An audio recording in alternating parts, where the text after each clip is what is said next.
தேவனே நான் ஓமதண்டையில்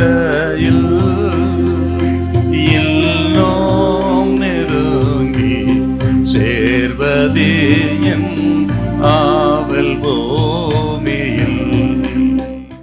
மத்தேயு 15:27. அதற்கு அவள், மெய்தான் ஆண்டவரே, ஆகிலும் நாய்க்குட்டிகள் தங்கள் எஜமான்களின் மேஜைகளிலிருந்து விழும் துணிக்கைகளை தின்னுமே என்றாள். ஆண்டவர் சொல்றாரு, பிள்ளைகளின் அப்பத்தை எடுத்து நாய்க்குட்டிகளுக்கு போடுவது நல்லதல்ல. 26 கூட கொஞ்சம் வாசிங்களேன். 26, 27. அவர் அவளை நோக்கி, பிள்ளைகளின் அப்பத்தை எடுத்து நாய்க்குட்டிகளுக்கு போடுகிறது நல்லதல்ல என்றார். அதற்கு அவள், மெய்தான் ஆண்டவரே, ஆகிலும் நாய்க்குட்டிகள் தங்கள் எஜமான்களின் மேஜையிலிருந்து விழும் துணிக்கைகளை தின்னுமே என்றாள். இந்த 2 வசனத்துக்கு உற்று கவனிக்கணும். நம்ம ஆண்டவர் சொல்றாரு, பிள்ளைகளின் அப்பத்தை எடுத்து நாய்க்குட்டிகளுக்கு போடுவது நல்லதல்ல அப்படி சொல்றாரு. அதுக்கு அவ சொல்ற பதில பாத்தீங்களா? மெய்தான் ஆண்டவரே. ஆண்டவரே, நீ அப்படி சொல்லலாமா? நீங்கள் மகா பிரபு, நானும் உங்க சிருஷ்டி தானே என்று அவள் எதிர்த்து பேசவோ வாக்குவாதம் பண்ணவோ மறுத்து பேசவோ இடம் தரலங்க. அவ மெய்தான் ஆண்டவரே, நீங்க சொன்னது சரிதான் சுவாமி.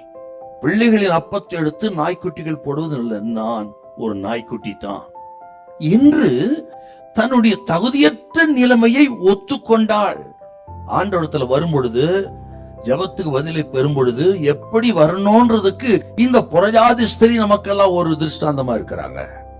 மெய்தான் ஆண்டவரே, தன்னுடைய தகுதியற்ற நிலைமை, கானானிய ஸ்திரீ தான், சபிக்கப்பட்ட ஒரு சந்ததி தான், தண்டனைக்குரிய ஒரு சந்ததி தான். பழைய ஏற்பாட்டு காலத்திலே கானானிய சந்ததி நியாய தீர்ப்புக்கும் சாபத்துக்குள்ளான ஒரு சந்ததி. அந்த சந்ததி தான் ஆண்டவரே நான் என்று தன்னுடைய தகுதியற்ற நிலைமையை ஒத்துக்கொள்கிறார் முதல்ல.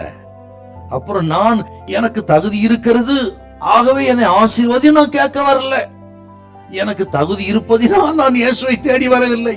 நான் தகுதியற்றவள் தான், ஆனாலும் அவர் இரக்கத்துக்காக வந்திருக்கிறேன் என்று தன்னை, தன்னுடைய தகுதியற்ற நிலைமையை ஒத்துக்கொண்டு தன்னை தாழ்த்தி ஆண்டவரிடத்துல ஜெபம் பண்ணார்னா என்ன ஆச்சரியமான ஒரு ஜெபங்க. நம்ம ஆண்டவரை தேட வரும் பொழுது பதிலை பெறுவதற்கு அவருடைய மாட்சிமையை உயர்த்தணும். நம்ம அவர் எத்தனை மகத்துவமான தெய்வன்றதை உயர்த்தணும். ஆக நம்ம தகுதியற்ற நிலைமையை அறிக்கையிட்டு ஒத்துக்கொண்டு அவர் நமக்கு இரக்கம் செய்யும்படி மன்றாடும் பொழுது நம் ஜெபத்தை கேட்பார். பதிலாக எதிர்த்து நிற்க கூடாது. அப்படியல்ல கர்த்தாவே, இப்படியல்ல கர்த்தாவே அப்படிலாம் சொல்லக்கூடாது. தகுதியற்ற நிலைமையை ஒத்துக்கொண்டு ஆண்டவரை உயர்த்தி மன்றாடுங்கள். உங்கள் ஜெபத்துக்கு பதில் உண்டு. ஹல்லேலூயா, ஹல்லேலூயா.